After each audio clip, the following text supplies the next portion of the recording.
tó mo kí yan nílé lóko lọ́nà lẹ́yìn òdì pé ọ̀dẹ òdòdó àjíǹde ara yóò mọ̀ jẹ́ fún wa o. A wà nínú gbé sọ̀rọ̀ bí ó ṣe bí ọmọ. Ṣé ẹ gbọ́ wọn ni ǹjẹ́ ẹ ti gbọ́? Ẹ wò ó, ẹ wá gbọ́ ohun tí Délé Mọ̀ọ́mọ́dù sọ ní látàrí tàbí wọ́n sọ pé sí bàbá Tinubu. Ó ní nígbà tí mo rí tó sọ̀rọ̀ ní òru àná, ó ní mi ò lè parọ́ fún yín, àánú ẹ ṣe mí gidigidi. Ó láàánú rẹ ṣe mí o pé èèyàn kò sí àsìkò tó jẹ́ kí ẹ wá lélẹ̀. Àsìkò tí orí àga gbóná òun lẹ wá yìí, ọ̀nì this is not the perfect time for you to come. Wrong answer, wrong journey lẹ mú. Ta ló sọ èyí àti pé ta ló sọ ọ́ sí? Bẹ́ẹ̀ ni o, ṣẹ́rí ADC chief stand and former presidential aspirant ìyẹn Chief Délé Mọ̀ọ́mọ́dù ó ti fi ẹ̀hónú ẹ̀ hàn fún bàbá Tinubu látàrí ọ̀rọ̀ tí bàbá Tinubu sọ tàbí èsì tí bàbá Tinubu fọ̀ nípa pé wọ́n pa àwọn kìrìsìtẹ́nì lórílẹ̀‐èdè Nàìjíríà. Ó ti fi ẹ̀hónú ẹ̀ hàn gẹ́gẹ́ bí tí Délé Mọ̀ọ́mọ́dù sọ. Ó ní tẹ́ ẹ bá rí tí ààrẹ President Tinubu dojúkọ gẹ́gẹ́ bí ààrẹ orílẹ̀‐èdè Nàìjíríà. Oníṣẹ́ rí ìgbà tí mo rí tó ń sọ̀rọ̀ lóru àná, ó ní mi ò ní parọ́ fún yín o, àánú ẹ̀ ṣe mí nítorí àsìkò tó jẹ́ kẹ́ ẹ wá kọ́ rèé, àsìkò tó yẹ kẹ́ ẹ jẹ ààrẹ kọ́ rèé. Ó ní ẹ wá wò ó sìn bó ṣe ń roti ẹ̀ ló ń roti àwọn tìmẹ̀ ló ń roti bí àwọn orílẹ̀-èdè ẹ̀ ó ṣe dìde. Ó ní ó ti wá dẹrù ńlá fún un, pàápàá jùlọ ọ̀sẹ̀ méjì sẹ́yìn wọ́n bá sọ fún ààrẹ pé ààrẹ o àwọn nǹkan tẹ máa dojúkọ rè àwọn ibi tí orílẹ̀-èdè Nàìjíríà máa padà já sí rè.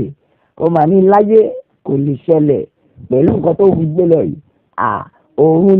òun ni mẹ̀sáyà, òun ni wọ́n rán láti wá tún ṣe. Bẹ́ẹ̀ Muhammadu noted that ààrẹ ó ti wà ní under significant pressure and ìgbésẹ̀ tẹ́lẹ̀ wọn gbọ́dọ̀ gbé. Níṣe ni ó rọ ààrẹ Tinubu ìpè tọ́rọ̀ bá rú ni lójú èèyàn á bi àwọn àgbààgbà léèrè. Ẹ gbọ́ ṣèbí tí irú ẹ̀ bá ti ṣe àgbàlagbà làwọn àgbàlagbà àlọ́ àlè fún lámọ̀ràn lórí ẹ̀. Bẹ́ẹ̀ ni tí irú ẹ̀ bá ṣe àgbàlagbà làwọn àgbàlagbà lè fún lámọ̀ràn lórí ẹ̀. Ẹ wá gbọ́ àwọn àgbààgbà tó ní kó lọ bi léèrè. Ó ní kó lọ bi àwọn àgbààgbà léèrè. Wọ́n ní tọ́rọ̀ bá rú ni lójú àbilẹ̀ léèrè. Òun nírọ́ kí ààrẹ bàbá Tinubu lọ bi àwọn àgbààgbà léèrè.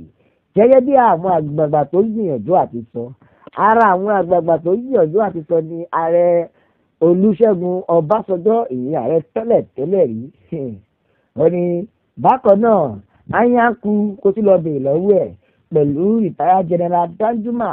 Ó ní kó bèèrè lọ́wọ́ wọn wípé báwo ló ṣe ṣe ọ̀rọ̀ náà, báwo ló ṣe yẹ kóun ṣe é, nítorí wípé kìíní yìí ti fẹ́ ṣe kí ni ó ti fẹ́ dojú rú o.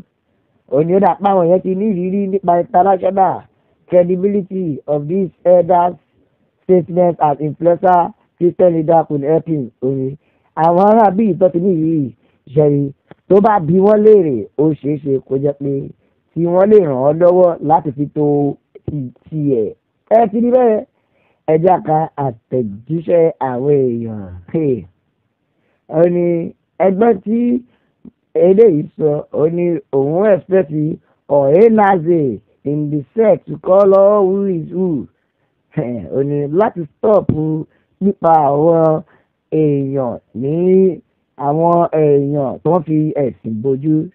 Ó ní ṣe mọ iye àwọn èèyàn bẹ́ẹ̀ ni wọ́n ti bọ́ látàrí pé IPOB ìyẹn nípa bí wọ́n ṣe pa wọ́n yìí.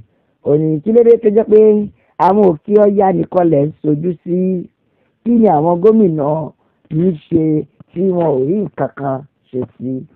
Ó ní kí làwọn gómìnà ṣe tí wọn ò rí nǹkan kan ṣe àfi kẹ́kọ̀ọ́ mọ́ pariwo ni. Bẹ́ẹ̀ nìkan ni ó dà pé òògbọ́n. Ó ní ṣé òwò nǹkan tí wọ́n sọ kó tó di pé ó sọ̀rọ̀ jáde, wọ́n ń wíru ìwọ ń wíru, they are saying different things. Yours just sitting there eating fufu with fat belly, rubbish. Wọ́n ní ẹ̀ padà sí school. wọ́n ní kẹ́ ẹ farabalẹ̀ bọ̀dá Délé wọ́n ní ẹ lọ wo nǹkan tó ń sọ kẹ́ ẹ tó fún wọn lésì. ẹ̀já ti gbọ́ àtẹ̀jíṣẹ́ ẹlòmíràn bọ̀dá Fẹ́mi rèé o bọ̀dá Fẹ́mi wọ́n ní ọ̀gẹ́ ni gbọ́ kò fẹ́ kó káàánú òun kódà kò nílò ìkáàánú rẹ àbí a country who fabricate has destroyed long before Baba Tinubu become president. oníṣẹ́ orílẹ̀-èdè ti jẹ́ pé wọ́n ti dàrú kí Baba Tinubu tó jẹ ààrẹ.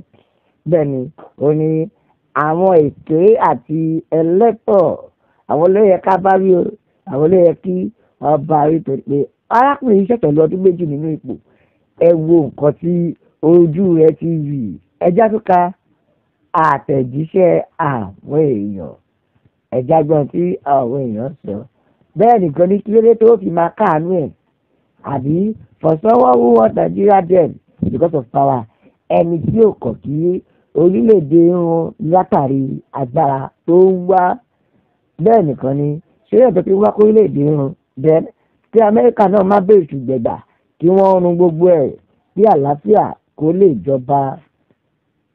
òní ọmọ tó níyà òun ò ní sùn òun náà ní fojú korun ìkọrin bọ̀dá Délé bọ̀dá Délé wọn lè yẹ kẹ́ ẹ gbìyànjú kẹ́ proud to go and send meeting kí ẹ lọ pé gbogbo àwọn àgbàgbà statement yìí ti ń jọ yìí kí ẹ pè wọ́n jọ pé kọ́ wá ìjọ tó fẹ́ lò tàbí agbára tó fẹ́ lò nítorí lọ́wọ́lọ́wọ́ báyìí kò sí nǹkan tó jẹ́ bẹ́ẹ̀ o Mr. Canada Toronto wọ́n ti padà fún wọn lórúkọ o wọ́n ní fake certificate without brain good advice inside big Mr. President with mouth wọ́n ní big eyes big head no engine ta ló sọ èyí wọ́n ní kí bọ̀dá Délé gbẹ̀nu dákẹ́ ẹ̀já tó ka àtẹ̀jíṣẹ́ àwọn èèyàn bẹ́ẹ̀ nìkan ní ṣé ká sọ pé àánú dẹ̀kẹ́ ni ààrẹ orílẹ̀-èdè nídìí ni tàbí ká sọ pé kò gbọ́ èdè àánú nítorí ọ̀pọ̀lọpọ̀ èèyàn gan tó ń wà àánú gbọ́ látọwọ́ rẹ̀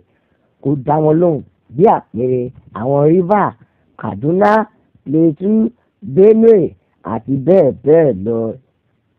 wọ́n ní ṣó ń gbọ́ wọn àbí tó bá pé ó gbọ́ wọn ṣó ṣàánú wọn kóun náà tó máa sọ pé òun náà ń retí àánú. wọ́n ní ẹni tí ó ṣàánú èèyàn àgbọ̀dọ̀ sọ pé kọ́lọ̀ ó ṣàánú ẹ. bẹ́ẹ̀ nìkan ni ààrẹ Bàbá Tinubu ní ìṣòro torílẹ̀-èdè Nàìjíríà ń dojúkọ nítorí wípé ṣé torí ìgbà kékeré Trump ti wá sọ̀rọ̀ ó ti wá jẹ́ kí ṣòkòtò máa ṣòó. wọ́n ní ọkọ̀ náà lọ́gọ̀ balẹ̀ gbogbo ẹ̀yìn tẹ̀ ń ba orílẹ̀-èdè jẹ́ tó a ò nílò jù báyìí lọ nítorí àwọn máa bẹ ọ̀ bí ẹni bẹ́ṣu atẹ́lẹsẹ̀ yìí ò máa bẹ̀rẹ̀ wò gbogbo ẹ̀ tó wá láwọn ní dé ó mà láwọn ní dé bà láti kì í pé ó dàbọ̀.